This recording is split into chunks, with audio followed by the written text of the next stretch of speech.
大家好，我是基安，我们又来到永和这个地方了。我为什么要说又呢？因为我们上次做了2楼的公司的 logo 墙，隔壁的屋主看到也很喜欢，也很想要像这样的效果，所以他们家的装潢也选用我们的 SPC 墙板。那这次有什么不一样呢？我们在家里，我们可能不会只上厕所，我们还会做其他的事情嘛，会看电视，会煮饭，会睡觉嘛，会去做其他的事情。所以这次的设计比较不一样哦。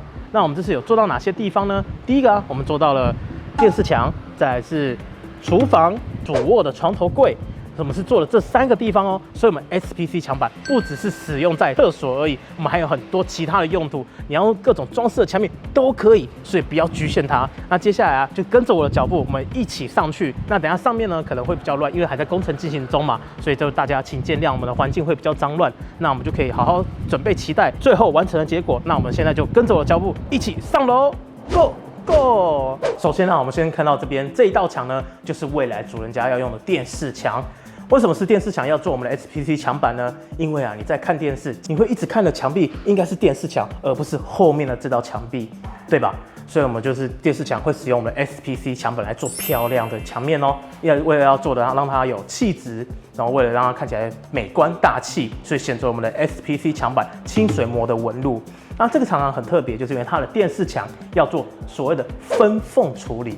那各位观众，什么叫分缝？来，我们看一下后面的墙，让我来为你解释什么叫分缝。有没有？后面这道墙2个中间并没有连在一起，那中间有一条缝，有没有？一条很整齐的缝。那这个缝大概1公分左右。那这样分缝呢，好处就是看起来让整个墙面有设计感，然后这个东西看起来非常的清晰，然后要有那种带进奢华的感受。没错，那这样的东西我们一样套用在我们的电视墙上面。那我们这次呢，电视墙想要的分缝呢是做斜面的。你看我们这样横的缝，刚好跟电视是同样的方向，这样子做起来的感觉呢会非常的不一样，而且看起来相当的好。那电视墙呢还有另外一面，来跟着我一起到另外一面。这面呢也是算电视墙的背面，那这个是做书房的使用，这个呢也是一样做分缝的处理。对，那分缝的处理的部分呢，它就是一样一条的这样过去，让这样书房跟电视墙看起来就左右对称，不会有说这边有这边没有，看起来就相当的奇怪。那这就是我们电视墙要做的部分。好，如您所见，厨房有分2个地方，有没有？一个是厨房背面的墙壁，那另外一个呢是厨房这边正面的墙壁。那我们要做的墙壁呢是这一面，它背后的墙壁。那各位观众一定有个疑问啊，为什么不要做正面呢？正面看起来也可以做啊，这看起来也没有上油漆。但为什么不行呢？各位请看这个地方，有没有瓦斯炉？新鲜的瓦斯炉，全新的Sakura 的，不会断火的。因为瓦斯炉它这个是做明火的，有火在前面烧。因为我们的 SPC 墙板它是实塑，这代表它带有塑胶。那像离火这么近的地方，如果做 SPC 墙板，它就会融化，会融掉。那这边的话就是会有产生危险，然后甚至不美观，所以我们正面就没有要做我们的 SPC 墙板。那后面这个呢，为什么会选用呢？就是因为 SPC 墙板拥有好清洁的特性。它在你不管后面煮东西都会有油污，你可能久了你不常会注意到这条墙嘛，你可能看到它上面有污垢的点，你会去处理，你会想要去洗刷它。如果你用一般的水泥，甚至是可能是大理石，或是其他的比较高贵的材料，它其实都没有那么好清洁。它不是说让你拿个抹布这样擦一擦就干净了。像大理石，你遇到用酸碱的那种清洁剂，它会腐蚀，它会慢慢有一个洞一个洞一个洞。那油漆呢？你用水刷，你也知道那种油一刷，它就可能就吃到墙壁里面，它变成说你会刷出一条一条很脏的痕迹，这个也不适合。那我们 SPC 墙板因为表面有那个 coating， 有让那个镀膜，让它水可以这样流下来，然后污垢也不容易附着在上面，所以你用一般的清洁剂，那种一般的酸碱清洁剂，不要用到强酸强碱，你用一般的那种什么威猛先生、魔术林，像这样的东西，其实你就喷在上面有污的地方，然后你用抹布这样轻轻的擦一下，擦一擦就擦干净了。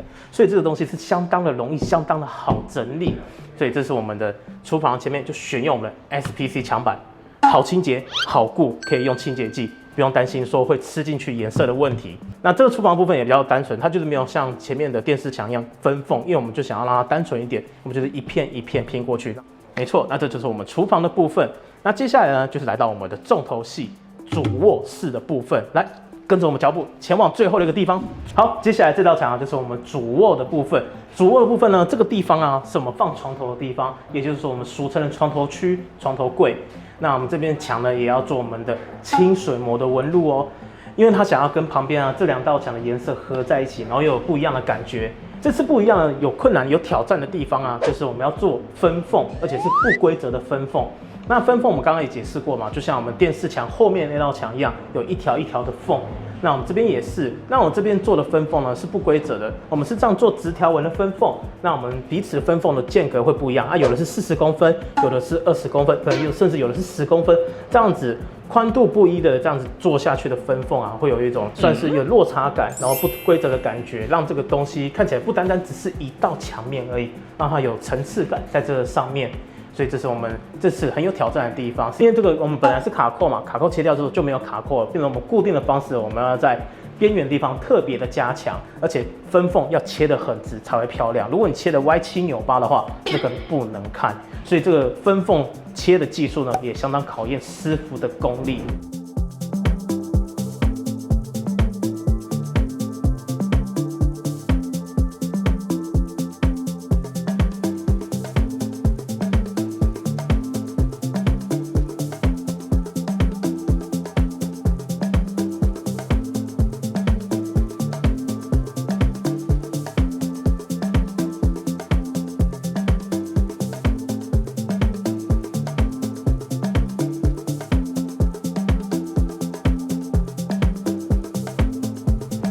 各位已经看到我们完工的样子了，是不是发现我们 SPC 墙板拥有不同的运用方式呢？而且还可以带入有分缝的设计，是不是很不一样呢？那我们今天的影片呢就到这边为止了。如果你喜欢我们的影片的话，就记得按赞、订阅、加分享，还有开启小铃铛。那如果你有问题的话，欢迎在下面留言，我们都会一一的回复。我是基安，我们下次见喽，拜拜。